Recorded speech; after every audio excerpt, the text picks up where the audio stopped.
Hello, everyone, and welcome back to the Dakota Research Podcast. Today is the fourth episode. Today is Friday, the 28th of February. Can't believe we are already through February. I thought it was a leap year this year. Turns out it is not, in fact, a leap year. So short month.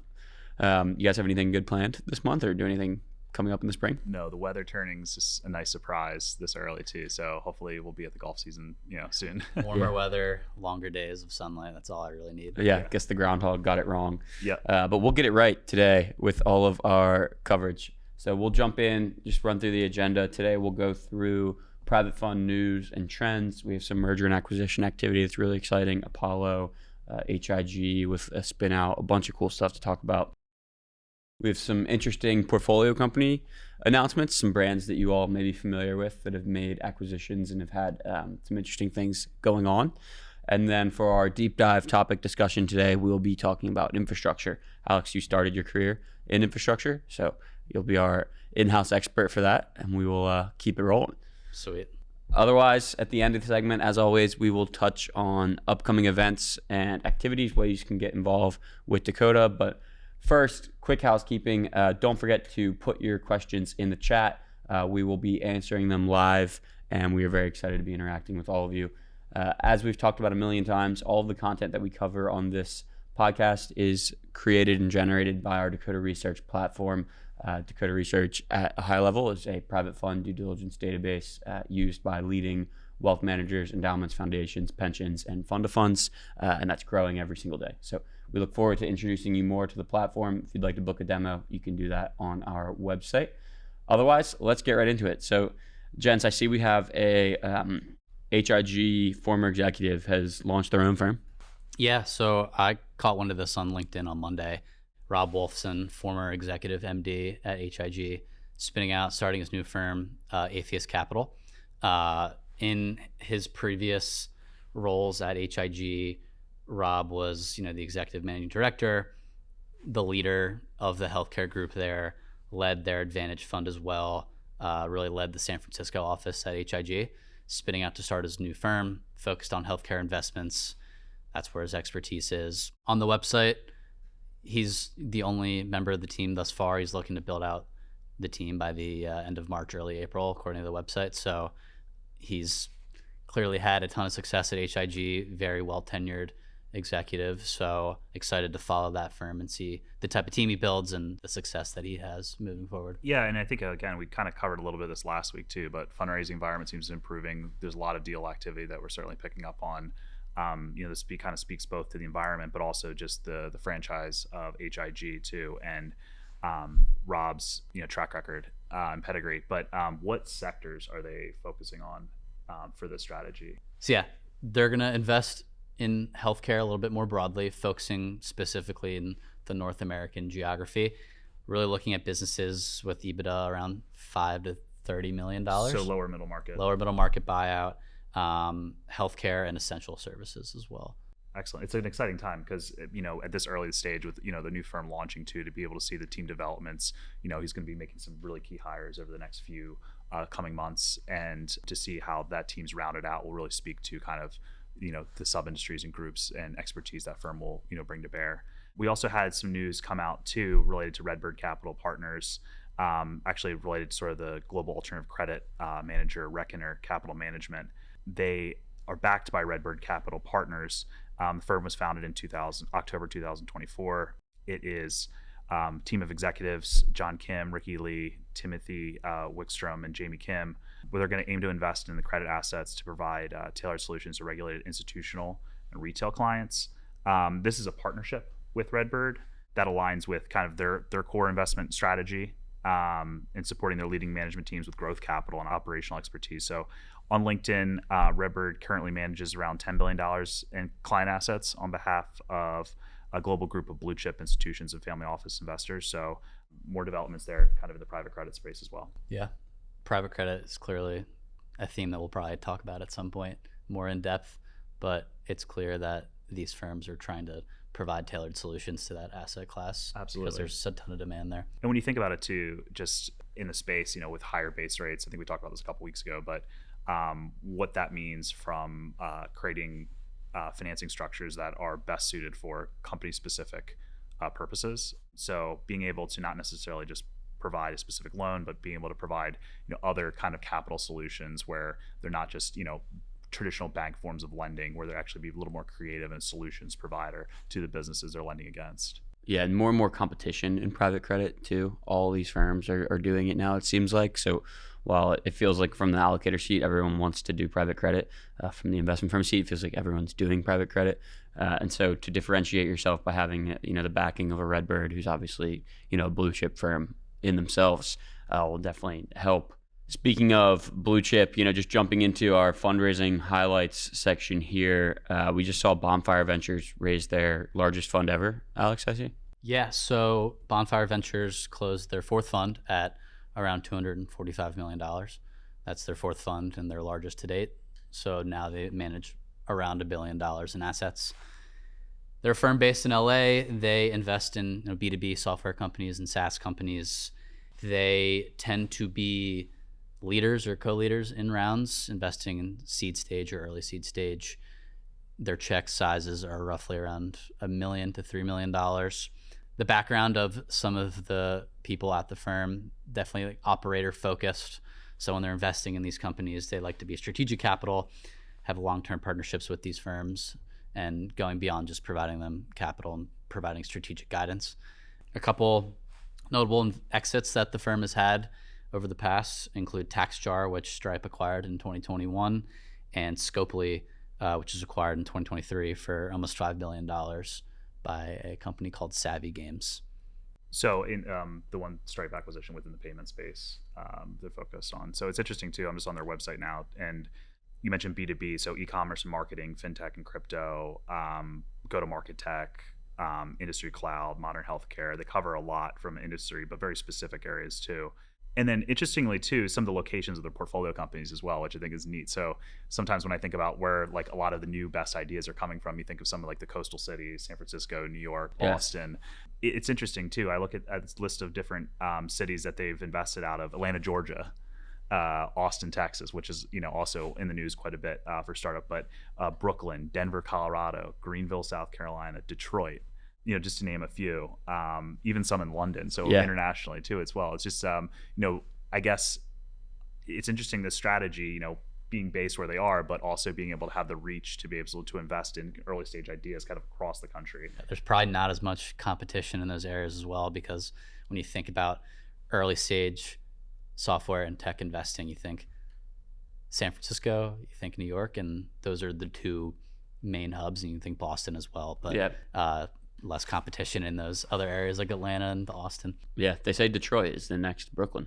Yeah, no kidding. I don't know who they is, but I'm sure someone has said that once. And it's, I think too, I think this is actually an interesting point to make, and just one where, I've been reading a lot more, and our team has too, and we've been spending a lot of time in the company thinking about artificial intelligence and just like building and go to market and things like that.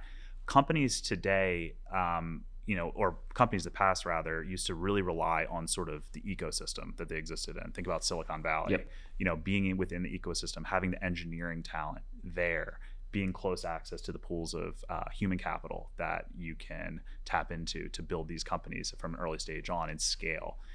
Now with a lot of these new artificial intelligence technologies too, be curious about how could you build, are people as reliant around those clusters as they once were, or do a lot of these new tools sort of give you a lot more leverage to build your operations without having necessarily be within a specific city? I'm kind of putting that out there. Yeah, I don't know the answer, but it feels like yes is the short answer. Yeah. Let's get to this next one though. GTCR, another successful fundraise. Looks like they've exceeded their target. Yeah, absolutely. GTCR. This was for their second strategic growth fund. So this is not their flagship fund, but this is actually focused more on the lower middle market buyout, further down market than when their flagship fund focuses on, but still leveraging the same core expertise within the sectors that they are investing in today, but just going down further market. They secured $3.6 billion in capital commitments for their second fund. This exceeded their initial target of $2.75 billion. We saw a lot of notable investors come into this fund in Dakota Research. I know we spent some time looking at this and writing up on it too, just a fund profile around it. In terms of what the strategy is also known for. Healthcare is one area that they've invested in. Caravel Autism Health is one Portco example that they've invested in the past. Xperity, also in sort of financial tech, R&T, deposit solutions, WorldPay, to name a few. Some of the larger investors in the fund that came in to this, VRS, Virginia Retirement System, Boston Retirement System, Los Angeles Fire and Police Pension System, Washington State Investment Board, to name a few. It's interesting because we were following it, $3.6 billion for a second-time fund, even though it's not necessarily the flagship fund. It was, a pretty quick raise. I think they, have strong investor demand. So hats off to GTCR on that raise. Yeah, I mean, at that size, for it to not be the flagship fund, like whenever that flagship fund is raising money again, can only imagine what they'll do with that one. Yeah, absolutely. So I mean, too, and if you keep the focus on sort of the lower middle market end too, I mean, at some point you want to be kind of an early investor because eventually capacity could potentially, their next fund, you'll be kind of, limited in terms of like larger allocations, things like that. Yep. Cool. We'll move on to deal announcements. Before we do, we have to address the elephant in the room. You guys didn't tell me we were matching today. Yeah. What the heck's going on with that? The Dakota we did uniform. not coordinate, I swear. Yeah, I know. At least I wear a purple shirt. Yeah. All right. Well, let's just go ahead and kick this off. We have one, notable M&A announcement. Folks have probably already heard about this one, but Chris fills in. Yeah, I mean, this is super interesting too, and I think actually to put this into context, take a step back to comments from Mark Rowan at widely kind of made both at investor days, but also just on Bloomberg, a lot of different interviews that he's made. What is sort of the gating factor, and what is sort of the opportunity to make higher profit levels a firm of Apollo's size in the future? And one of those is the originations. So it's all about originations. They acquired Bridge Investment Group, which is a real estate focused firm. The transaction was around $1.5 billion. The firm is a leader in the residential industrial real estate space. They also do a lot in senior housing. They also do secondaries too as well. It's interesting because I think we could potentially see a little bit more. Also, very savvy of Apollo too. When you think about real estate, sort of in a down cycle right now too. So Mark's due to cap rate and interest rate changes and just kind of the operating environment where real estate values are today. But to buy the whole business as a public company that they're acquiring at a pretty opportunistic time within the cycle. But this positions Apollo now to be in the top 10 largest real estate investment platforms out there. I think we just saw that recently as well. I find it so interesting, all the consolidation that's happening in the asset management industry. I feel like every week goes by, there's a large firm acquiring another to grow their asset base and also grow their LP base as well. This is a good opportunity for Apollo and Bridge to do a little bit more cross-selling across their different investors. They're also a vertically integrated real estate platform too as well. So meaning that they not only make the investments themselves directly, but they also have property management teams. They run the operations, the asset management of these businesses. So they have a tremendous amount of data too as well on the ground within certain markets that they're in. That's proprietary to them too. So it's just another interesting fact beyond sort of the scale aspect and the origination aspect that makes this deal super unique. Yeah. So we'll continue to follow this, but and there will be more to come too. You think about the synergies of the businesses as they over the next 6 to 12 months as the management teams come together and lay out their plan. What synergies they're going to really see, and there'll probably be more to come there. Yep. Yeah, that's exciting. Moving from the investment M&A, we do have one kind of fun energy drink company that actually has been active in M&A.